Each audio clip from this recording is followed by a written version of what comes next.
काल थिएटर्समध्ये बघा वडापाव रिलीज झाला होता आणि काल महाराष्ट्रामध्ये जितक्या लोकांनी वडापाव खाल्ला असेल त्याच्या एकपटही वडापाव लोकांनी बघितला नसेल, कारण की सिनेमाने कमाईच तशी केली बघा.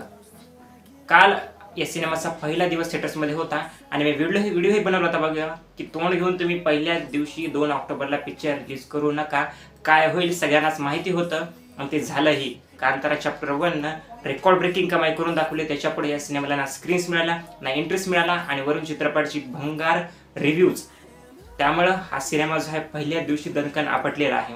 जसे आकडे सिनेमाच्या पहिल्या दिवशीचे दिसत आहेत, मी काय मराठी सिनेमाचा हेटर नाही बघा, परंतु जे आकडे दिसत आहेत त्यावरून मी तुम्हाला म्हणतोय की सिनेमा जो आहे पहिल्या दिवशी अंडा फ्लॉप.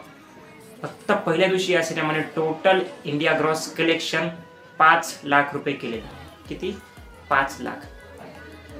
विदेशाच्या तुमच्या जाण्याचे तिकीटही निघले का नाही काय माहिती, तिथं राहण्याचे तुमचा खर्चही निघतो का नाही काय माहिती आता मला.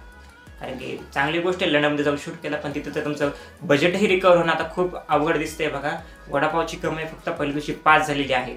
जशा प्रकारचा रिस्पॉन्स आहे त्यावरतून तरी मला वाटतं की या सिनेमाने कितीही जरी ग्रोथ दाखवली तरी 1 कोटीला या सिनेमाचा आकडा पोहोचणं खूप अवघड दिसत आहे.